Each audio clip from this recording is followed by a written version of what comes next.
I just want to tell you guys, I'm kind of in the mood to preach today. And I'm hoping you're kind of in the mood to help me. And so I got to warn you up front that this message could like a little bit step on your toes. If you can handle it, just say, I can handle it. I can handle it. Just remember you asked for it, okay? We're launching into a new message series called Travel Light. What I hope to do over the next few weeks is remind you and remind myself that this world is not our home. As I travel through my life, it's amazing how much of the wrong kind of stuff I end up accumulating. I accumulate hurts, and I accumulate junk, and I accumulate seeds of discontentment that grow into all sorts of problems. So over the next few weeks, what we're going to do is we're going to talk about letting go of some of the stuff that holds us down, weighs us down, holds us back, and so that we can really live the life that would be honoring to God. Next week, we're going to talk about letting go of distractions. We're going to talk about letting go of bitterness. We're going to talk about letting go of control, which some of you probably want to skip that week because you have the spiritual gift of control freak all over you, and your husband just said amen. And so today what I want to do is I want to talk about letting go of stuff, the stuff that weighs us down. I've got a key thought for you if you're taking notes, and it's this. It's better to have less of what doesn't matter and more of what does matter. Let's say this aloud. It's better to have what? It's better to have less of what doesn't matter and more of what does. The problem is everything in our culture screams the opposite. You can go all the way back to the beginning of the Bible, the story of God creating Adam, said it's good, but it's not that good because Adam lost his keys and has a hard time, and so he creates woman to be a helpmate, to get served together, and they're both naked, and God says, be fruitful, be multiply, enjoy everything in this garden. What could get better than that, and you just can't eat from this one tree, and the serpent comes along and says something like,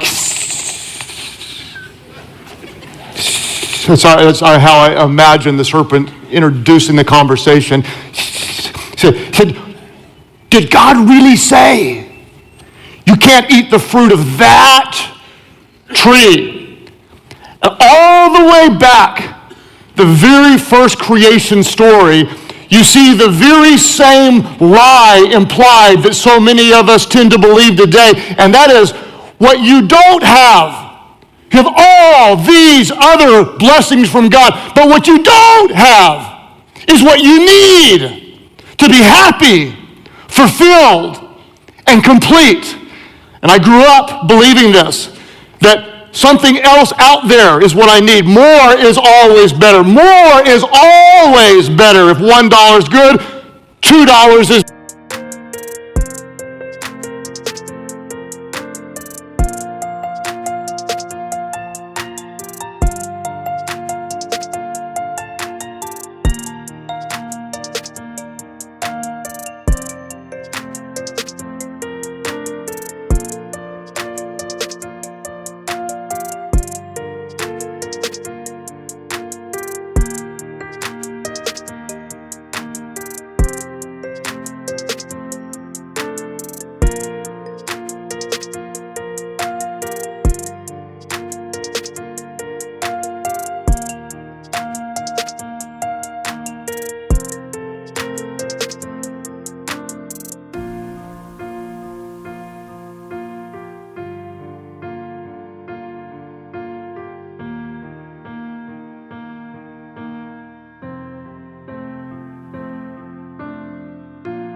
better. If one vacation is good, 2 vacations is better. If one car is good, 2 cars is better. If one kid is good,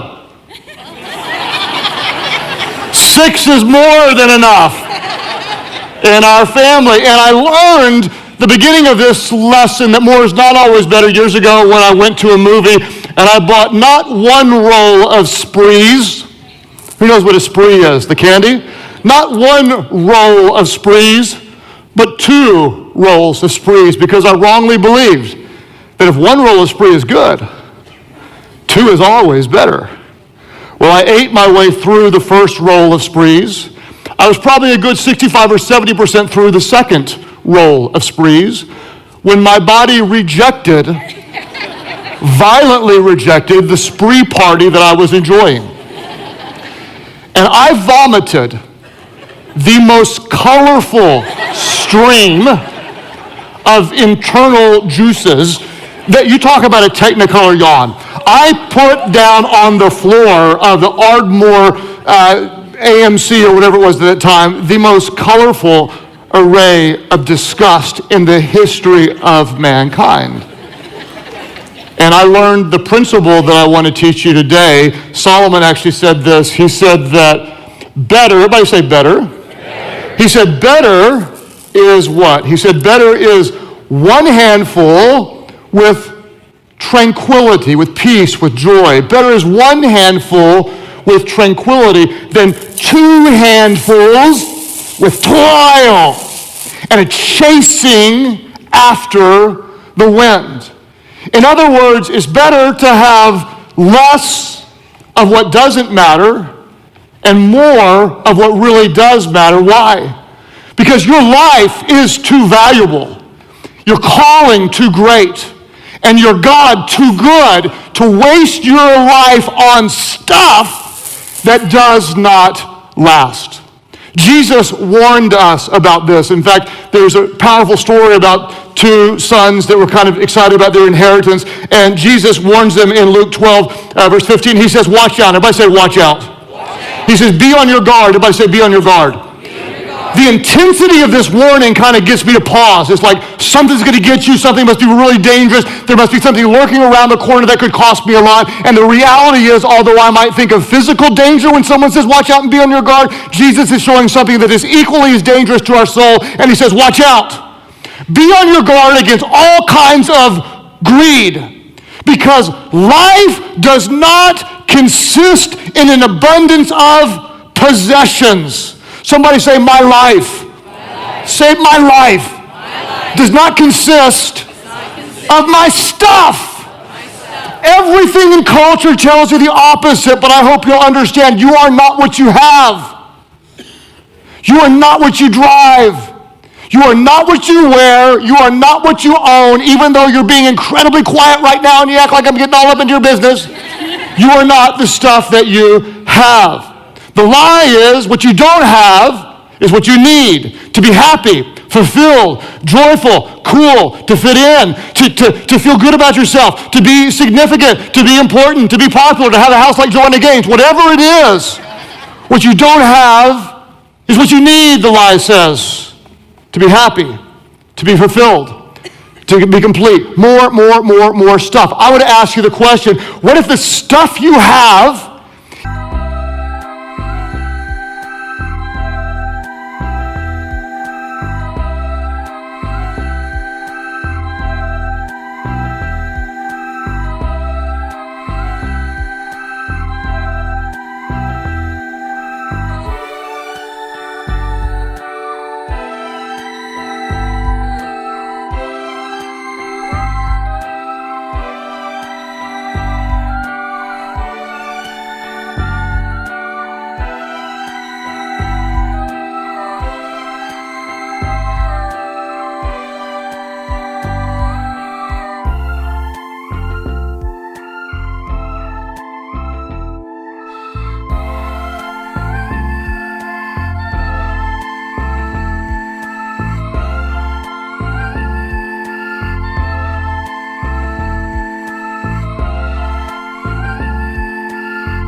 is actually robbing you from the life that you want. Better is 1 handful with tranquility than 2 with toil and stress and anxiety and chasing after the wind. So what I want to do today is kind of at the perfect time of the year when you're about to buy a bunch of junk, give it to your kids and they ignore what was inside the box and they play in the box, right? I want to give you 3 thoughts about what I call one handful living. One handful living. Are you ready? Say, I'm ready. First thing I want to encourage you to do is, because better is one handful, is to throw out. When you look at the junk that most of us have, it is ridiculous, ridiculous, ridiculous. Throw out as if your life depends on it, because for some people, it really, really does. Your life does not consist in the abundance of the junk that you have in your drawer, in your closet, up in your attic, in your garage that is so overflowing that you can't even park your car in your garage. It's not your life. It's not your life. It's a lie. Less of what doesn't matter, more of what does. I'm not talking about just decluttering. I'm talking about de-owning, getting rid of stuff. I would argue all day long that owning less is way better than organizing more. Your life doesn't consist of your stuff. There was a guy in the New Testament that in many ways, for so much of my life, I can relate to. He was known as the rich young ruler. He was young. He was an up-and-coming kind of leader. He had a lot of stuff, and this problem is with him is the stuff had him. Jesus said something to him that Jesus didn't say to anybody else because he knew the problem this guy had with his stuff. Jesus said, what you need to do, when the guy was asking about, spiritual life, how do I get right with you and such, Jesus said, you need to go sell your stuff, take that money, give it to the poor, and he said, then you will have treasures in heaven. In other words, you'll have less of the stuff that doesn't matter, and you'll have more of what really does matter. And the problem was this guy was so into his stuff that Scripture says when the young man heard this, he went away sad because he had great wealth. I want to land on this story for a minute and talk about it because it's not wrong to have stuff. It's not wrong to have nice stuff. God is a generous God. God blesses you. It's wrong when your stuff has you. It's wrong when your life is defined by your stuff. It's wrong when you believe that more stuff is actually what you need to be fulfilled, to be happy in life, pursuing a bunch of junk, believing that there is something meaningful, something powerful, something that's going to fill a void inside of you that no stuff can ever fill. It's a spiritual void. It needs to be filled by the goodness of God and His grace. Why is it, let's just talk about it for a minute. Why is it that we hold on to so much stuff? Why won't we give it away? Why can't we throw it out? There's 2 big reasons why we don't throw in our knickknacks, why we have so many dishes, why you still keep VHS tapes. Why you still have those pants that haven't been worn since MC Hammer worn them. They may come back in style, right? There's 2 reasons. One is fear. We're afraid we might need this in the future. How many of you are living with somebody like that right now? Just don't point at them, just acknowledge it with a raised hand. Your children might want it. You don't want to be a waste. You want to be a good steward.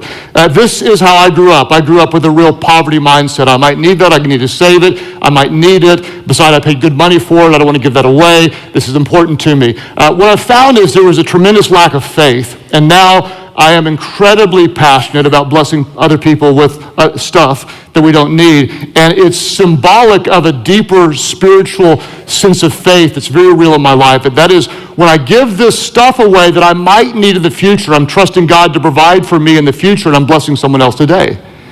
God, I'm trusting you to be my provider. I'll show you an example of how passionate I am about this. How many of you would probably assume that because I speak in public a lot, in a lot of different environments, that I probably need more clothes than the average person? How many would say that's probably true? Probably true? Okay, let me show you my closets. This is my closet at my office on the right, and the other one is my closet at home on the left. That is the sum total of the clothes that I have, with the exception of workout clothes. It does not include my shoes, and those are my clothes. You can take the picture down now because people are starting to judge my clothing. Okay. The reason I have clothes at the office, just in case you're wondering, is because I have someone that dresses me because I'm colorblind, and it's much better for everyone if someone else dresses me, okay? How do I make it with that amount of clothes? I have a very strict rule, and that is when I get something, I give something away every single time. Get a new shirt, give a shirt. Get a sweater, give a sweater. Get a pair of shoes, give a pair of shoes. And what this does is it keeps what I have for what I do lean. It all fits. It all works. I like it all. I wear it all. If something goes more than a year without being worn, it's gone and given away. And what this does is it actually frees me up from pressure of this, managing and such. And this is really how I try to live my life. Well, what if I need it in the future? Well, God, I trust Him to provide. Why do we not often give? Because of fear. Another reason we don't tend to give away or throw away is because of sentiment.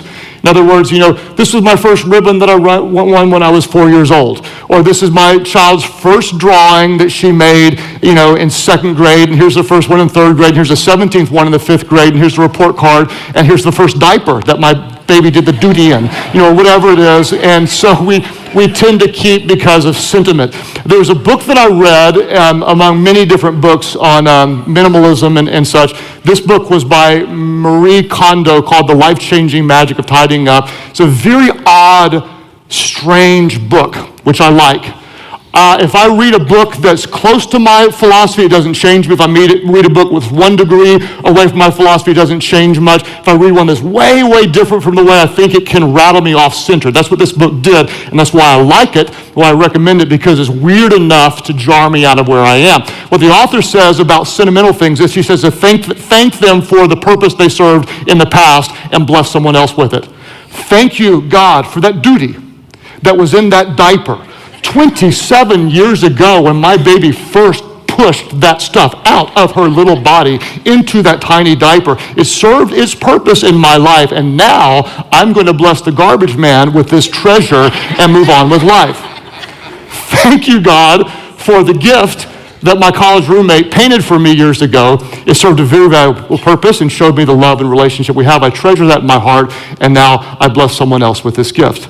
And I'm not going to let the stuff weigh me down. What I want less of the stuff that doesn't matter so I can have more of what really does. Let's all say it together. Better is what? Better is what? Better is 1 handful with tranquility than 2 handfuls with a toil and a chasing after the wind. The first thing we're going to do is we're going to throw out. Somebody say throw out.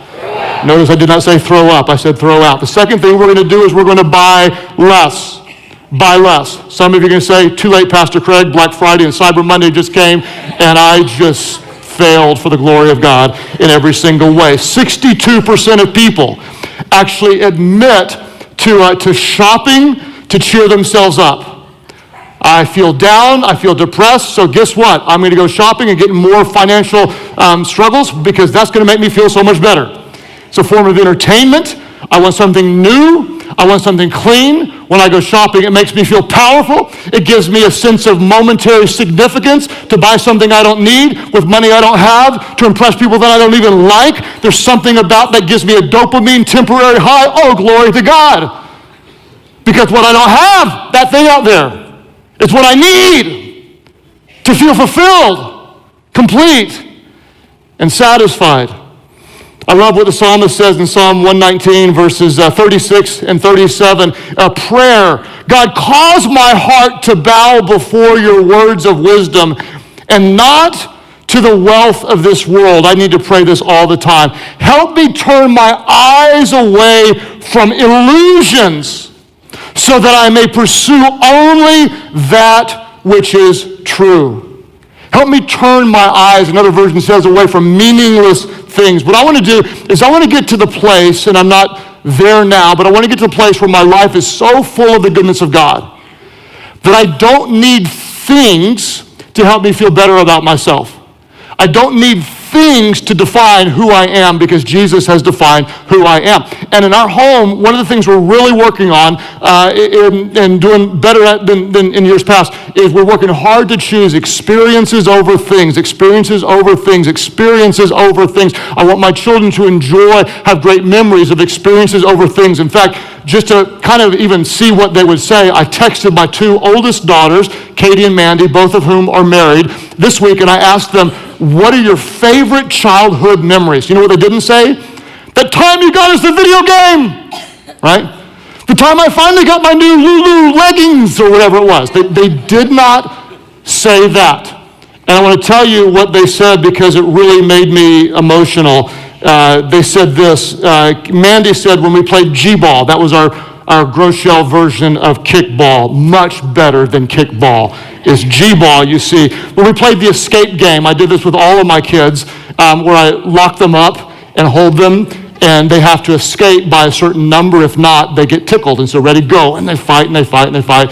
and we played the escape game. Mandy also said the obstacle courses. We go to the playgrounds and you have to go over and under, ready, get set, go, and we time them and such. Katie said it was the first of the year look backs. Whenever the new year starts, we'd look back over the previous year and we write down all of the memories of here's when you got your training wheels off and here's when you lost your first tooth and such. She said Nancy Drew books because I read all of them to my kids, all of them. There's 793,000 Nancy Drew books if you look it up, and we read all of them.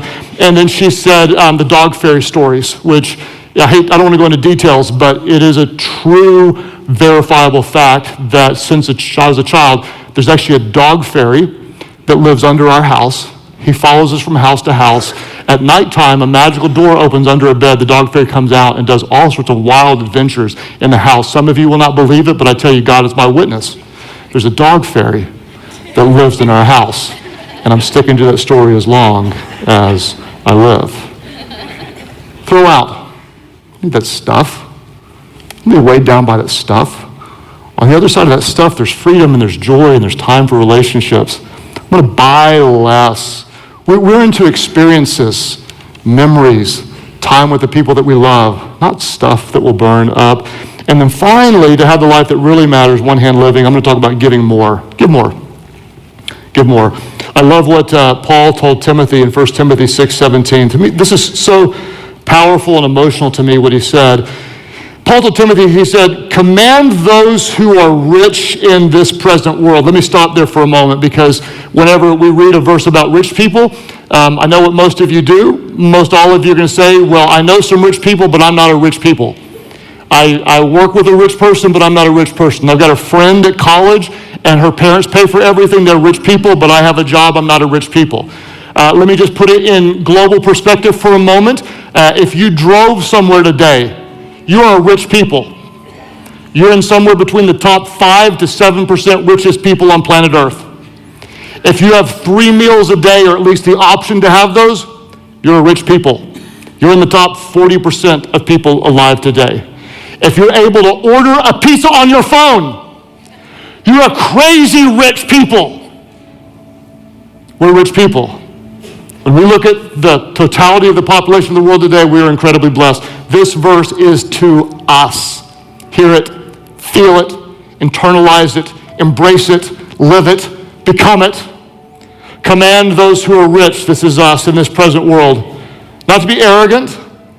We're going to put their hope in wealth, which is so uncertain. But where are we to put our hope? We're to put our hope in God, who does what? Who richly provides us with everything for our enjoyment. We don't feel guilty about our blessings. God is a God who blesses. We don't feel guilty if we have nice stuff. We just don't let the stuff have us. Then he tells them, command those rich people. Notice what he doesn't say. Command them to buy more.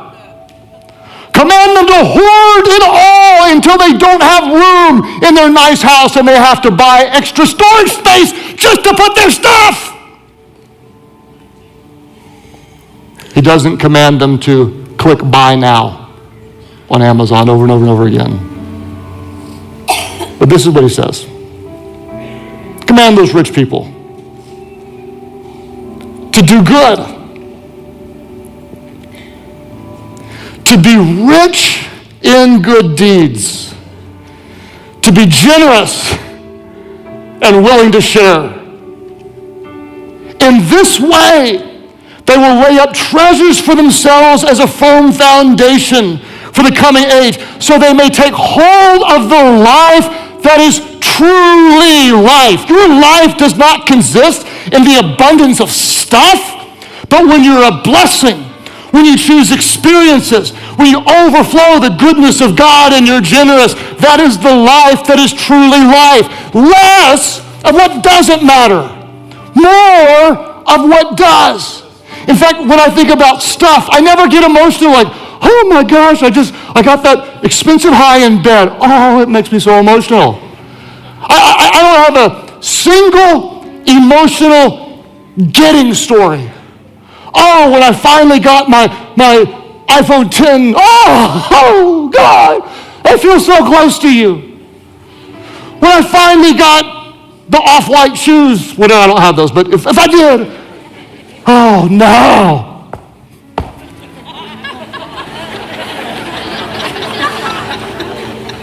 I just have to cry for a while. I don't have emotional getting stories. Finally made the purchase. 54-inch TV. Okay. I also don't have emotional keeping stories. Oh, it's so meaningful. I was just about to give an end-of-year sacrificial offering to help eradicate Bible poverty. But I am so glad I didn't. Instead, I took the whole family out to Chili's. I'm so glad. We got an extra refrigerator, a new one.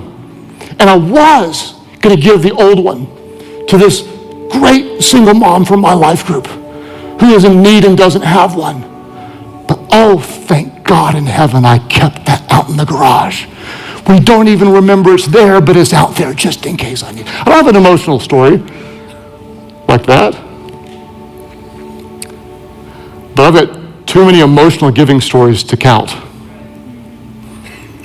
It goes back to my first tithe when I was scared to death because I was raised with the you better have more.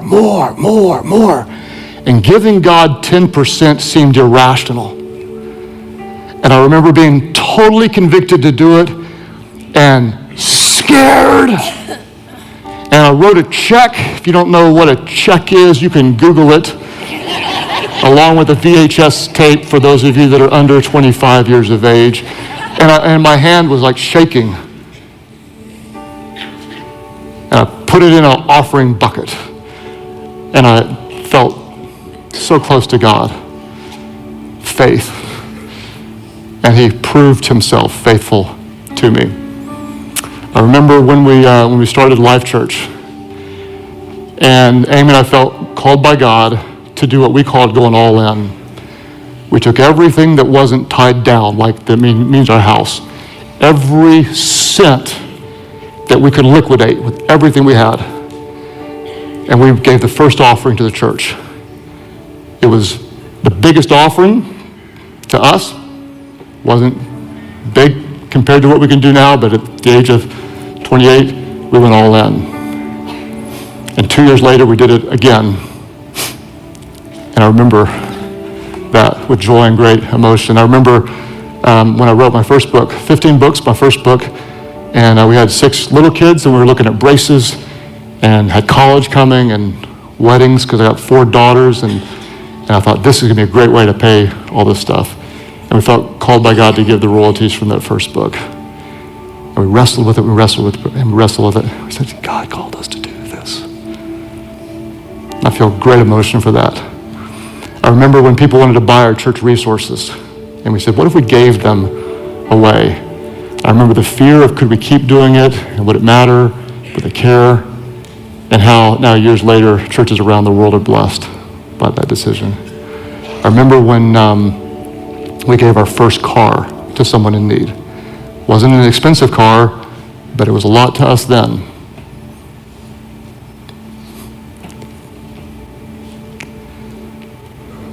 Things that I remember and value at this age in life, it's not stuff. So funny, in the early years of life, all I wanted to do was accumulate. More. At this age, I can look at it and say, that stuff's going to burn up and doesn't matter. Better. Somebody say better. Better. Say again, say better. Better is one handful. With tranquility, with contentment, with peace, with joy, with simplicity, with margin, with assurance, with confidence, with the ability to be generous, with the heart to be a blessing, then 2 handfuls with toil, more, stuff, chasing after the wind. Less of what doesn't matter, more of what does. Less of what doesn't matter, more of what does. This world is not our home we're passing through. I ask myself this question all the time: are you accumulating on earth what you cannot keep? Or are you investing in heaven what you cannot lose? Traveling light. Travel light. Throw out. Buy less. Give more. Less of what doesn't matter. More of what does. Less of the stuff that just costs more stuff.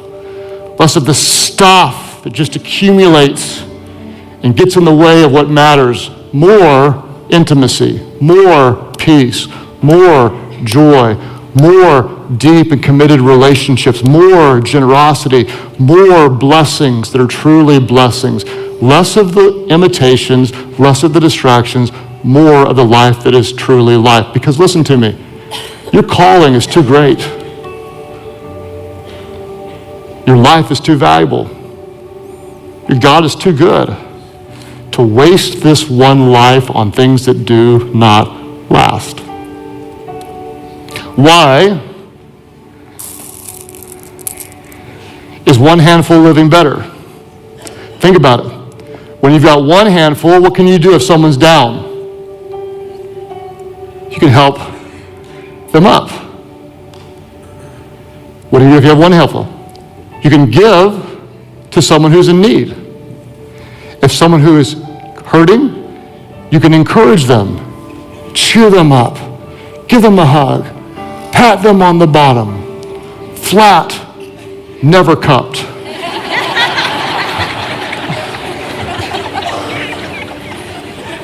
Unless you're married, then cup it all you want.